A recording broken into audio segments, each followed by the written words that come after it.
Haven't missed a thing. 36 cars on the lead lap. The top 31 cars separated by 1.9 seconds. Jamie McMurray back to the front.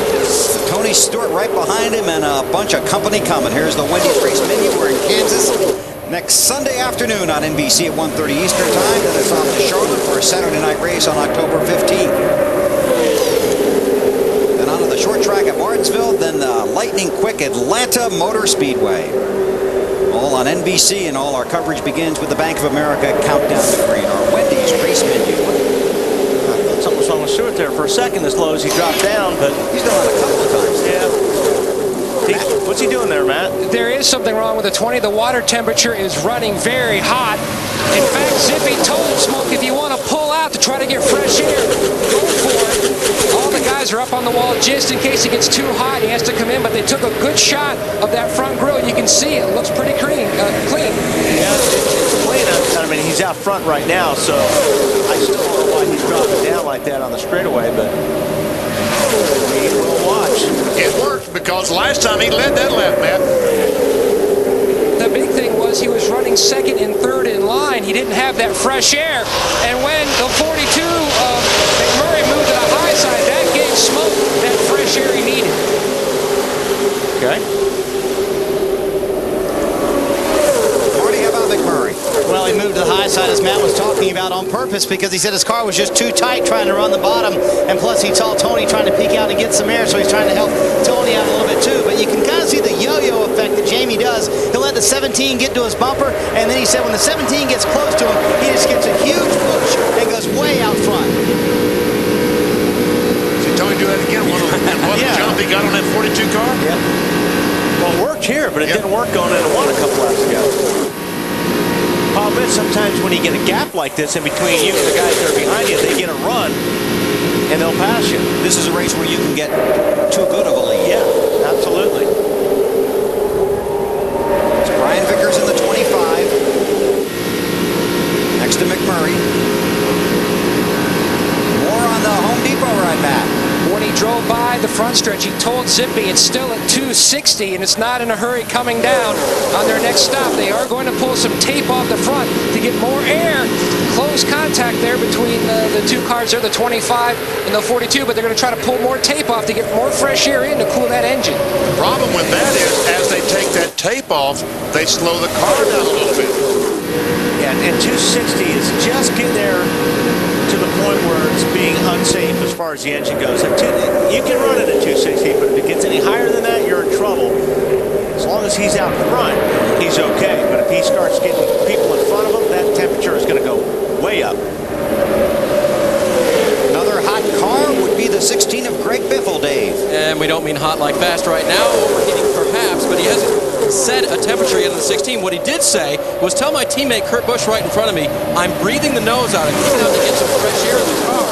I'm not trying to pass you. That does two things. That keeps Kurt from running out to block him and blocking the air that he wants to get on the nose, and also keeps him from, actually also gets his nose out there so we can get that car cooled down a little bit.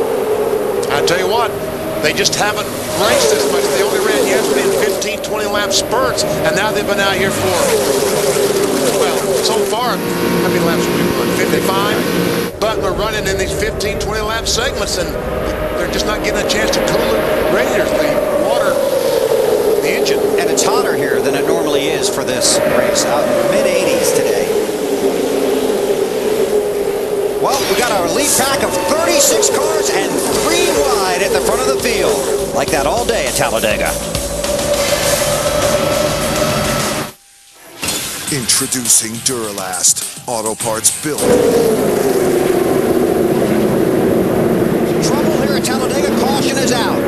Mike Bliss is 0. I don't know if he ran in the back. Someone ran in the back or just lost it off turn 2. All of a sudden, around he goes.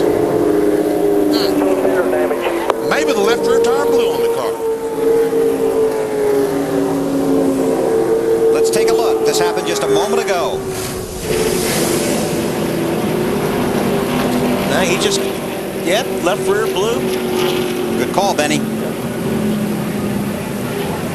And when that happens in the middle of the course, that's why Jimmy Johnson was so fortunate a while ago. It happened in the straightaway. There are a few more fortunate guys out there. Yeah.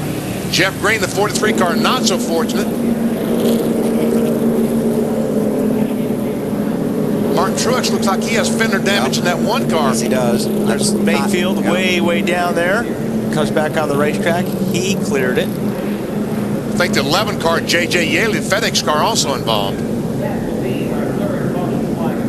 On board once again with Ricky Rudd. See, Bliss is a couple cars up ahead of Ricky right there. There you see the smoke. Ricky gets out of the throttle. In front of you, buddy. Right in front of you. Good job. Keep coming. Yellow's out. On board with Dale Jarrett, UPS Ford. Now let's see DJ what he sees. Oh man, he just goes down, and luckily they paved this a few years ago. That used to be grass he was on back there. That would have been problems. And there it's okay to go below the yellow line, which is an out-of-bounds line here at Talladega. Mike Wallace barely getting by. There we see Yaley come into the... Oh, he runs in the back of the 0 car. See Quapple in the 77 making contact with the outside retaining wall, and I don't know if Tony Raines in the green car was involved or not. And Harvick, there's something wrong with Harvick? What's he doing way back there? Well, he said he'd been dropping back. So either he was going back there for a reason or that he had some problems. But it worked out for him there. Yeah. Same for Jeremy Mayfield.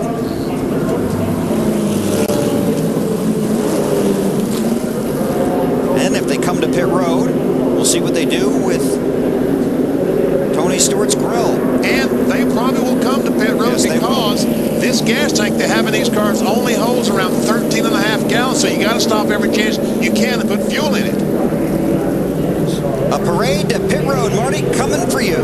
Yeah, Bill, Matt Kenseth ran out front for most of that run. Because of the other teams having water problems, they are not currently. They're going to clean the grill. They're going to make no chassis changes to the car. It'll be 4 tires for the 17 team, and Matt wants a clean bottle of water and a clean windshield. Matt? Todd Foster wearing a crew cam. His deluxe on the right rear. They're going to make a 4-tire change. They're going to take their time to get the tape off the front nice and neat, not to ruin the rest of the tape to pull that engine, Dave. 16 car of Greg Biffle. They are going to make a little bit of a wedge adjustment. Car's a little bit loose. They did not remove any tape on the front, just clean the grill. Alan. Championship leader Jimmy Johnson, just right side tires and back out on the track. That's going to be interesting to see how that car performs in the draft up front with no left rear fender. I can't believe it'll be very good. Gained 13 spots on pit road. Might be giving them back in a hurry. Look at that shot, Benny. Todd Foster from Birmingham, Alabama. Uh-oh, trouble. He goes around to the left side. This doesn't take long, Bill. Those guys working hard on pit road at Talladega.